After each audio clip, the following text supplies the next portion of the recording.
Hello and welcome to Healing Tips from the Heart, Intuition with Helpers, Healers, and Guides. I am your host, Dr. Lori Hops, licensed psychologist, writer, and artist. I've explored mind, body, and spirit related to intuition, or your personal guidance system, since early childhood. Meet my guests who have learned from their personal and professional lives to explore vast realms of knowing, synchronicities, and overcoming challenges. Their stories may inspire you with tools to enhance your daily living and relationships.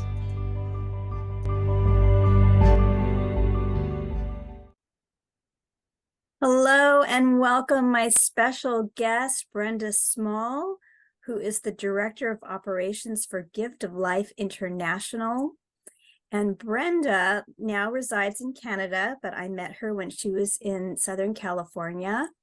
And she has, her current work is different from her prior work. In her prior work, she was a successful buyer and importer and designer. And her life changed when her third daughter was born. When her daughter was just a baby, just 1 week old, it was discovered that her daughter was diagnosed with a complex heart disease. And fortunately, her daughter had life-saving surgery and is doing fine all these years later.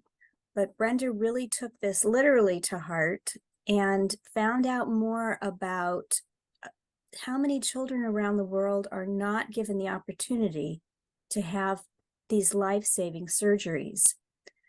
So Brenda became involved with Rotary Club and also learned about Gift of Life International, which creates opportunities for children around the world to receive life-saving surgeries in countries where they may not have access because of finances and because of lack of resources and doctors and hospitals and so on.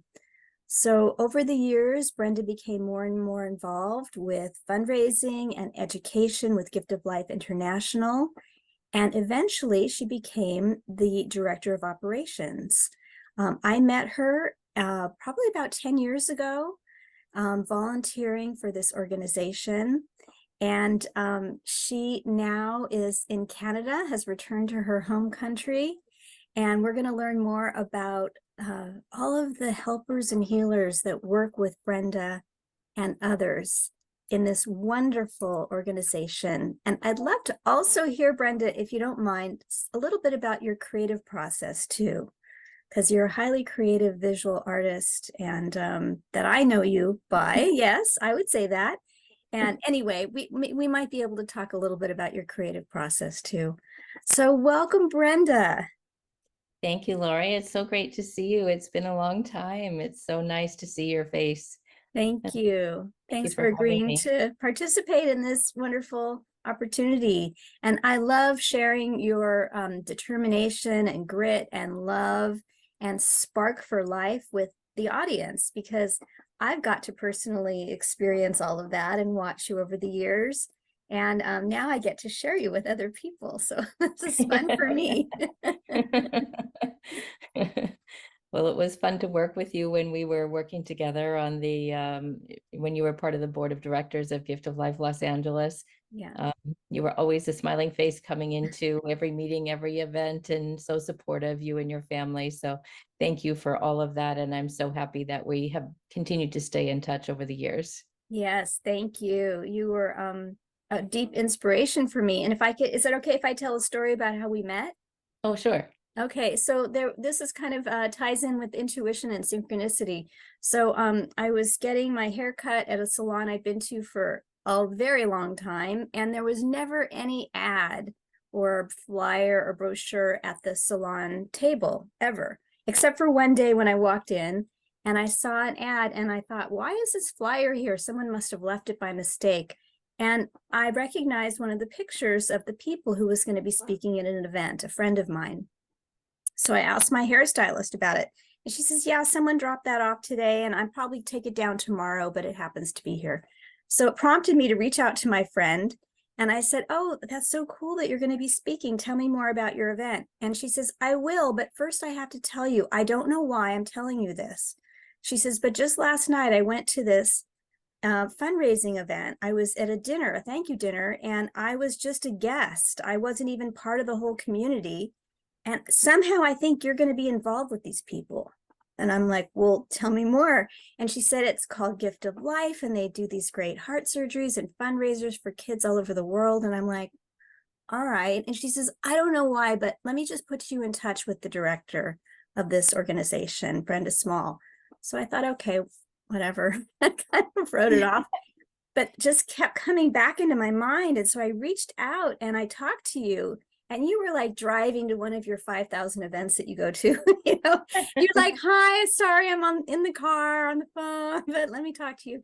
And I was so impressed. You just come back from a mission in El Salvador and helping the children there because they didn't yet have a dedicated wing for their hospital for the pediatric care, cardiology. And I was just so fascinated. And you said, well, we have a bowling event coming up. Why don't you stop by and we can meet each other? And I came and there was hardly anybody there. But because of that, I got to sit and talk with you and meet the board. And the next thing I knew, I was like in my family. I just couldn't do enough for the organization. So it was because of those strange little synchronicities, but I kept listening and the doors kept opening. And then that was probably 8 years that I was involved, maybe 10. I don't remember exactly the amount of time. Yeah, it was quite a long time. And you and your family were so supportive, as I said earlier, and we're so involved with everything. It was wonderful to have you as part of our team. Yeah. So can you tell us a little bit more maybe about your journey with helpers and healers and how you help other people around the world?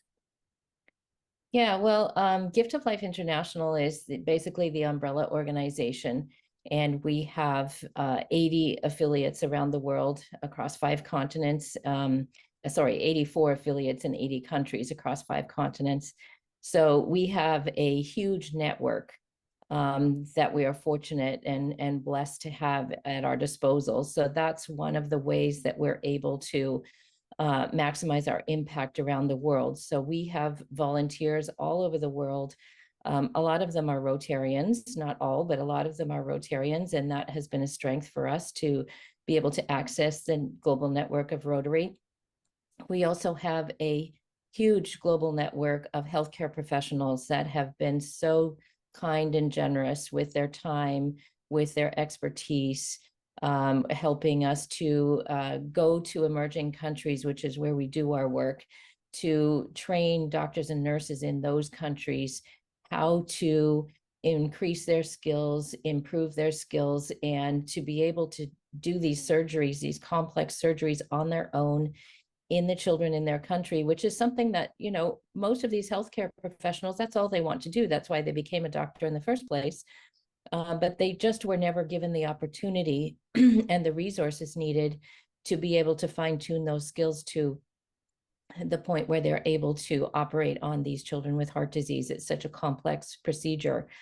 And so that's one of the things that we do is that actually, since we changed our focus in 2008, 2009, to maximize our impact, we take teams of doctors from developed countries like the US, like Canada, like Europe, and we take them into the emerging world, into the countries where we work, and they work side by side with the healthcare professionals in those countries and mentor them and form relationships with them and help them to improve their skills so that they can do what they were trained to do, and that is to save the kids in their country of birth. So that's helped us tremendously, being able to maximize our impact all over the world. Mm-hmm. We're very blessed to have this network of volunteers and healthcare professionals, partners. There's so many people involved in making this happen. It's pretty incredible. It is. And, what was amazing to me as I learned more, first of all, I couldn't believe the scope just how many countries and how many Rotary chapters and other volunteer organizations make this work. And then, of course, all of the medical staff and organizations that volunteer equipment and supplies. Mhm. But the thing that really blew me away was how small the staff is. I just couldn't believe it. I mean, I think at the time there was maybe 2 people running Yeah, this entire organization besides the board of directors. right, right. I don't And know if that's still the case. it's still pretty much the case. We have, our CEO, Rob Railman, and then we have myself, who, by the way, my title now is operations consultant since I moved to Canada. Okay. Thank you for So correcting that. that's okay. Same responsibilities, just a different title since I don't live in the United States anymore. Okay. And yeah, so basically, Rob and I are the ones who kind of steer the ship as we go. And we have, obviously a part-time admin person and bookkeeper and that type of thing. But for the majority of things, that's one of the things we're actually very proud of, is that we are able to make the impact that we can. And when people make donations to our organization, 98% of it actually goes to the cause, to the children that are waiting for their surgery, because we run a very tight ship and we don't have a big staff. And Yeah. so that allows us to do more with the funds that are donated to us. Yeah, that's incredible. It really is, watching you guys as a team, and the energy that you put forth. And I got to watch you be not only at the time director, paid employee, but also the president of the local chapter, where we put on incredible fundraising events and broke records, really, in That's terms of the true. donations. Yeah, so it was really amazing to watch. So do you have any special stories maybe that touch your heart that you would be willing to share about helpers and healers from this long time that you've been involved with this incredible organization? Um, you know, there are so many people that are involved, and so many doctors and nurses and anesthesiologists, perfusionists, you name it. I mean, we cannot do what we do without, there's an old saying, it says it takes a village. Right. And that is so true with what we do, because no one person, no 2 people, can do what we do. It really truly does take a village. And, we see it time and time again where the medical teams, the healthcare professionals, they give of themselves, they leave their families at home, they leave the patients that they are currently caring for in their healthcare facilities, and they travel all over the world with us to provide care to these children that otherwise wouldn't get it. Mm-hmm. And that's really the thing to understand, is that everybody who's involved really is dedicated, and they understand the fact that the reason we do what we do is because in these countries where we work, children with heart disease have no hope, basically, if not for organizations like ours, because they don't have the healthcare professionals that are trained, that know what to do, that even know how to diagnose them, never mind treat them. So children are living with a treatable disease, and yet so many of them are passing away because they just don't have the exposure to organizations like ours and others that are out there, to get the help that they need. And that kind of brings me to a little point. I'm just thinking as I'm talking here, when you're talking about helpers, there's a very special niche that has been created as we've been helping children around the world. And it's one that really touches my heart in particular. And that is that a lot of the parents of the children who we have treated, Mm-hmm. those parents want to find a way, even though they have nothing, they want to find a way to give back. Mm-hmm. And that's actually kind of how I got started in this. Is, my youngest daughter had heart disease and she was operated, and I wanted to find a way to give back. And this was my way to give back. But, you have to think about it, because I am so blessed and so fortunate. I lived in the United States. I've lived in Canada. I've lived in these countries where we have so much available to us, and we really need to be thankful for everything that we have. And then I started traveling to these other countries, and I see that they literally have nothing. And yet the parents are so grateful that their child has been given a second chance at life. And many of them have formed support groups Hmm. for other parents and children that are going through this now in various countries, Mhm. and help them through this traumatic process. It's remarkable to see, because this is their way of giving back and helping others. And that just, it blows me away. It warms my heart. I think it's the most amazing thing to see these parents helping other people go through this process, because it's not an easy one. No, even if you have state-of-the-art equipment and aftercare, and I know that I've heard some of the stories you told me about children who were operated on, and the families would come sometimes walking, you Mm-hmm. know, hours or days, bringing all their True. stuff with them, and then they'd have to carry the child back to where they lived with really no Right. aftercare Right. in terms of medical supervision or Right. healthcare supervision. So to be able to have a support group is incredible. And what a beautiful message of resilience and empowerment. Because how frightening to have your child be so ill, and then the miracle of their life being given to them. You want to be able to give back. You want to be able to spread that joy to other people. Mm-hmm. That's Mm-hmm. a great story. That's a Yeah. great thing that's happening. I was going to ask you about the nutritional assistance, but I didn't realize that the support groups were happening. So, Yes, they are in many cases, and it's just parents taking it upon themselves. They just want to find a way to give back. They show their gratitude yeah. because their child's life has been saved, and they know they can identify with these other parents that are going through this in the same situation, meaning, they also have very little or nothing. And, their child is their most precious gift, as it is to all of us. But it's a little bit different when you don't have the resources that we have here. Yeah. So they can identify with them, they can sit with them, comfort them. It makes a huge difference. I know that personally, because I had that when my daughter went through open heart surgery. I had a friend that I had made that also had a child with heart disease, and she was a tremendous support to me. So Mm-hmm. it really makes a huge difference.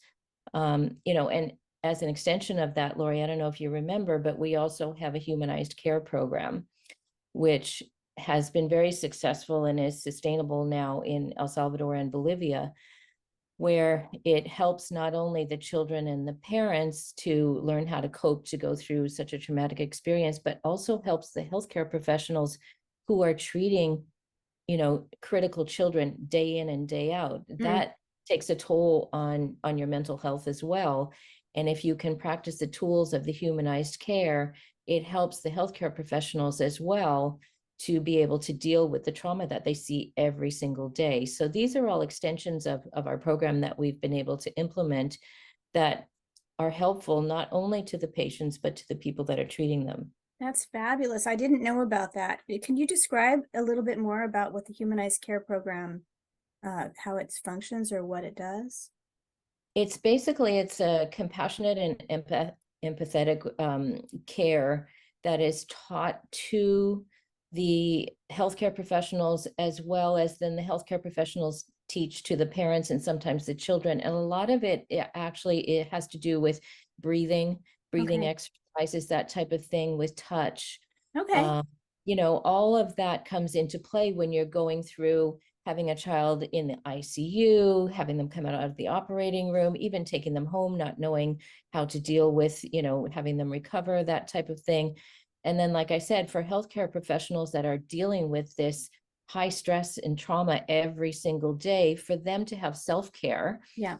and to be able to know how to breathe, how to step away when you need to step away, how to be compassionate with the parents and the patients as they go through this trauma.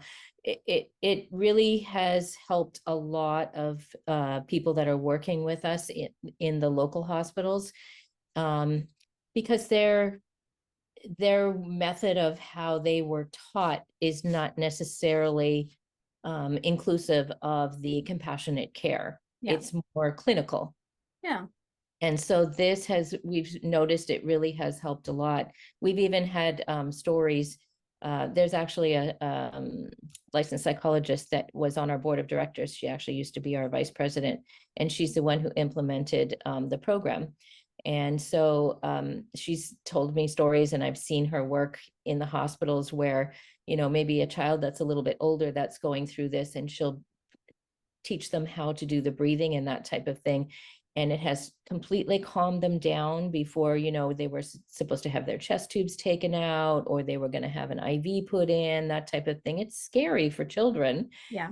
This helps them to calm down, helps them to, understand what they're feeling and be able to express their emotions in the proper way and that type of thing. So it really is a great program. It's quite remarkable. I'm so excited. I'm just beaming listening to you talk about it because I understand the power of what you're talking about, because that's my field of training as well. Right. And I know that when I first came into Gift of Life, that was my dream, was to be able to implement these techniques in the hospitals. And you kept telling me that's a great goal, but we're not there yet. We're still trying to get basic funding to just be able to have a sanitary place that's, all these things, the basic physical, like that's a dream for the future. So Right. I didn't realize that this was already implemented. And I had many conversations about trying to plant the seeds around this. So I'm thrilled to hear that it's happened already. Yeah, yeah. Like I said, in El Salvador and Bolivia, the local healthcare professionals are doing it, That's so great. and noticing a big difference. Yes. So yeah, Oh, and fabulous. hopefully we'll be able to expand as as we continue to grow. But the focus right now is to expand that in our legacy and core programs where we have a bigger presence. Got it. That way, it's a little bit easier to have the continuous training in those programs. Well, one of the things that I loved about Gift of Life is you don't just show up and say, here, we're here to fix this. You go into the countries, you meet the people, you find out what their needs are. Every country and every site is unique in their special needs, although there are overlaps. And you always focus on how can this be as sustainable as possible so that Gift of Life can then move on and know that, I mean, not in every situation, but in many, that there can be a sustainable program of well-trained people that can then take on, carry the torch themselves, helping the people, the local people. And that is a rather progressive and I think insightful and wise training model that really it slows people down. It makes them notice. It takes away this notion that you have the answers and that these other people don't. And I have a lot of respect for that model. And it works. It does work. It works very well. A good example of that actually is I actually did a presentation about Gift of Life to a Rotary Club yesterday. And when I kind of said the numbers, their eyes opened a little bit, but the model really does work. And you can see that in the numbers because Gift of Life started in 1975. And in 2008, we operated our 10,000th child. Those first 10,000 children were pretty much one child at a time. And the majority of them were brought from whatever country they were living in into the United States for surgery and then went home. Then in 2008, 2009, we changed our model and we started the development of the sustainable programs. And since then, in the past 15 years, we have treated almost 40,000 children. Wow. So you can see what happens. Like almost 10,000 of those are in our legacy and core programs, which are the sustainable or almost sustainable programs. So you can see that the model really does work, and the empowerment of the local health professionals is really the way to go. Because if you go in, you take over and you operate children, that's great. But if you don't leave anything behind and you don't teach and you don't empower them to do it on their own, they're never going to be able to do what they really want to do, and that is help the kids in their own country. Right. So you're 100% right. The model works. We've shown that, we've proven that, and we're actually very proud of the programs that are sustainable now. They're doing a great job. That's fantastic. So do you have your sights set on the next phase? for Gift of Life International? Um, you know, there's a couple of things that we're kind of working on. One of the big things that we are already doing a lot of work on is the treatment of children with rheumatic heart disease. Our primary focus has been congenital heart disease, but now we're working on rheumatic heart disease, which we've partnered with National Children's Hospital in Washington and are focusing in Uganda because it is a huge problem in Uganda. But it's interesting because, as I was saying earlier, the majority of heart defects are treatable. Hmm. And when it comes to rheumatic heart disease, you don't really see it anymore in developed countries. But in a country like Uganda, simply because a child has strep throat and it's gone undiagnosed, that infection can travel to their heart and cause rheumatic heart disease. Mm. So we have programs now that are prevention. Mm-hmm.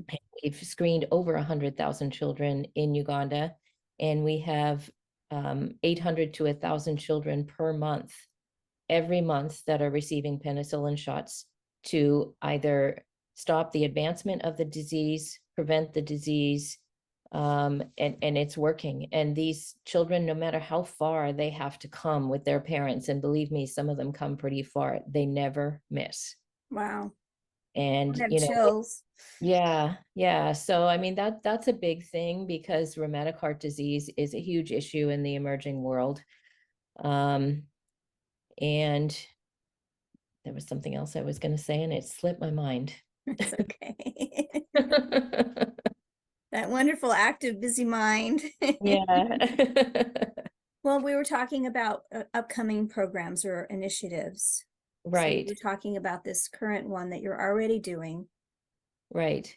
So in terms of upcoming initiatives, we're always looking for the next core program, which is potentially a sustainable program. Right now, we're working to strengthen the two that we have in Bolivia and Jamaica so that they can become sustainable, and then we would move on to another country. We have our countries of focus where, like you mentioned earlier, we work differently in various countries depending on what is available to us in those countries. And potentially there's a few there that could become core programs down the road. But one of the other things that we've changed over the years is that we've really worked hard with our like-minded partners and worked to maximize our impact by working together. Hmm. And I think that's something that any successful organization really needs to focus on it, because with partnerships, you can do so much more. Yes. And we've really been able to work well with our like-minded partners and reach more children and more countries around the world by doing so. So that's an area where we are already doing it, but we're going to continue to expand that. We actually have a very lofty goal this year, Lori. What a surprise. We are coming close to treating our 50,000th child through the Gift of Global Network. So this year, for 2023, we've set a goal of treating 5,000 children in this calendar year. It's the most ever. So we're pretty close to being on track. We're hoping for a strong finish to the year so that we can treat 5,000 children. That would be really incredible. Wow. So that's what we're shooting for this year. That's a lofty goal. Oh my goodness. And you guys already do so much. I mean, just the paperwork alone of having people travel internationally and, because of COVID and so many things, just there's so many logistics and every country has their own rules and things get canceled. That alone is mind-boggling, let alone the scope and, how many kids and screening people and getting people coordinated on the ground. That's wonderful. I'm remembering, I was thinking about kids who give back, and who, like your daughter who had her surgery and how she gives back by helping. But I know that you've had some recipients of heart surgeries around the world who have then given back with Gift of Life. Is there a story with maybe one of them that comes to mind?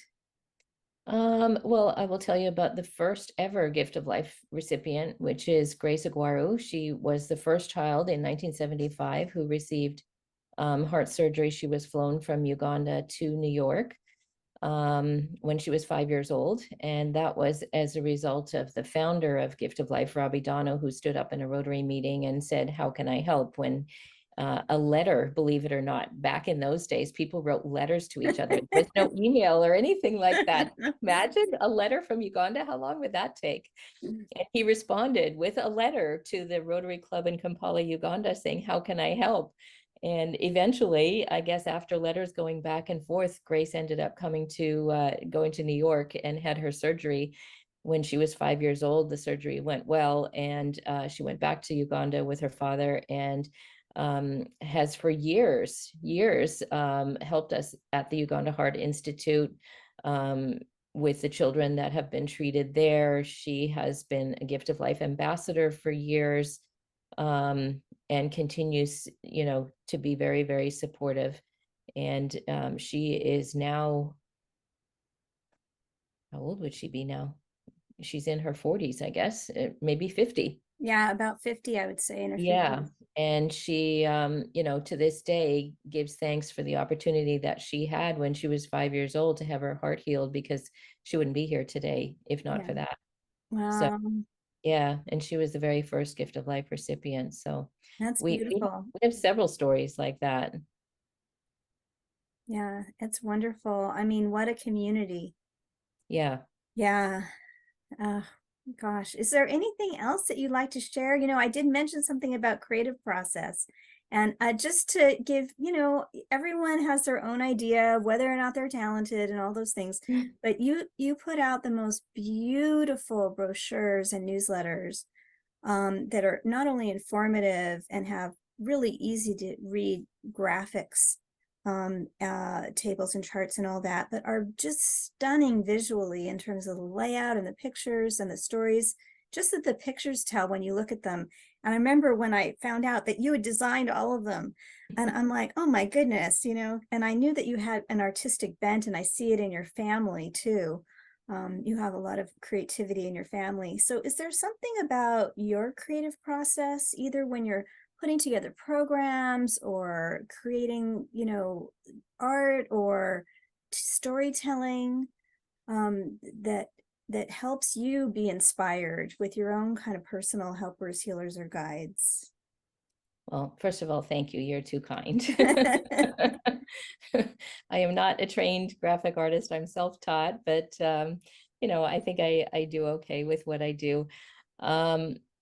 In terms of inspiration and creativity and that type of thing, I will say I have to kind of separate myself from the rest of my job when I start doing projects like that. And separate meaning, from the monotony of, financials or bookkeeping or whatever, grant writing, whatever it is that I happen to be doing. So then I have to get myself into a whole nother mindset, which is the creative mindset. I will say that for me, it honestly has come quite easily.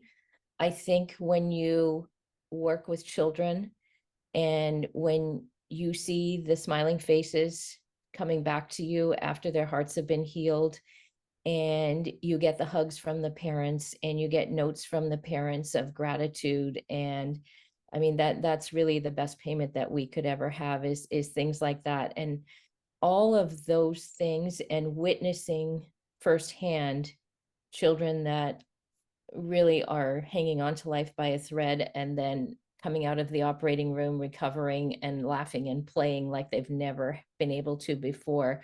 All these things are my inspiration when I am in my creative process. Mm-hmm. And it makes it easy, to be honest, because I have literally tens of thousands of photos of our work over the years. And when you look at them, it just kind of inspires you, and the message just comes to me, So I think that when you have something that you're passionate about, and you're able to do that every day of your life, which I'm blessed to be able to do that, I think the creativity just kind of comes. Wow. I don't know, does that make sense? It totally makes sense. You're just in the flow with that life force energy. Yeah. Yeah. Yeah. You know, And you one give, one thing, Mhm. sorry, go ahead. No, please. I was just going to say one thing that I have always kind of lived by, and I've always told my daughters, you know, if there's one thing that you remember, remember this: follow your passion. Mm, Always follow your passion, because everything else will fall into line, and everything that you want will eventually come to you if you follow your passion, because you're doing what you love to do. And that's so important. And it's, you know, it's kind of interesting how I came to have this passion and follow this passion.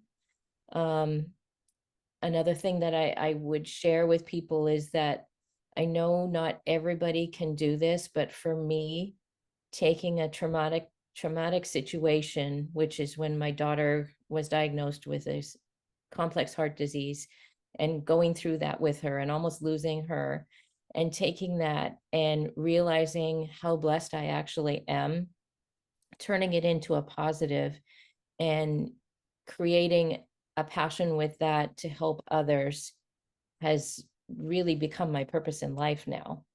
So it is possible to do. I'm grateful every day that I was given a child with a heart condition, because now I know what my purpose in life has always been, wow. continues to be. So um, I don't know. I kind of live by that. No, it's beautiful. It's so inspiring, and the amazing things that you have done, um, almost single-handedly. Well, no, I would not say single-handedly, because I've always had great teams of people behind me in LA. I mean, we had an amazing group of people that worked together in Gift of Life. Now globally, I mean, we have amazing people all over the world I that know. are But dedicated. the And thing that gets you up and going and keeping you up late at night and back up the next morning, you're doing that. They're not all in your living room and in your no. bedroom. Maybe they are, I don't know, but No. I think they are. But yeah, I understand that you have a team. I get that. But you, my perception of you is that you have, that you're supercharged with your mission, and that it Hmm. permeates every aspect of your being. And not Hmm. everyone is as connected to that in themselves. And it's truly inspiring to see. Thank you. You're welcome. Yeah. I mean, when you live it yourself and go through it, um, you know, you can identify. And I think for a lot of people, even in the scope of what we do, even if they have had some sort of experience, if it's been like me with a daughter that was born in a country where you have all the resources and that type of thing available to you, it's a little bit different than working with the people that we work with in these emerging countries. And that's where my fourth daughter, per se, which is a girl in El Salvador that I have sort of adopted as my fourth daughter, when I witnessed what her and her family went through and was there with them 24/7, that is really what opened my eyes. And that's Mm, really what drives me every single day, because these people have way more of a struggle than people like you and I. And yet they still find a way to remain positive. They still, you know, work every moment of every single day to do whatever they can to help their child. And you know, you said to me earlier, is there anything else that I want to share? And I would say that um, with the state of the world today, honestly, one of the things that I think about all the time is, if people would work together, there's so much good in the world that they could do. And there's so many people out there that need it. yeah. And if we would just put aside some of the feelings that are going on in the world today and be kind and be loving and be helpful to others, we could change the world together. And I know that's a big statement to make, but if everybody would just take a little bit of that, the world would be a better place. Thank you for your part of what you are doing and continue to do to make the world a better place. It's what drew me to you immediately. Thank And you. I think that if you had been working in a completely different field, but I had met you, I would have been signing up for whatever it was. Because your spirit is so bright and so strong and so filled with light and love. So thank you so much. Is there anything else you'd like to share before we say goodbye for today? Listen, to anybody who's watching this or listening to this, if you want to take that first step and give somebody some hope, offer a little kindness or a little love, visit the Gift of Life International website and offer a little help to somebody who needs it right now. Thank you. I'll have in the program notes all the ways to contact the organization and read about it and so on. Thank you so much, Brenda. Thank you, Lori. It was fun. Yeah, great. I told you it'd be fine. Okay, bye-bye, everyone.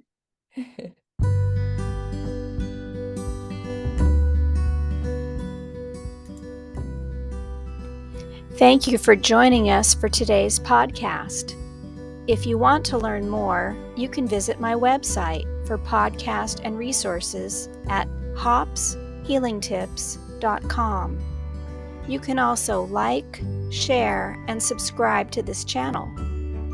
This podcast is for information and entertainment purposes only and is not providing healthcare advice. Please seek guidance from your professional healthcare team should you need assistance.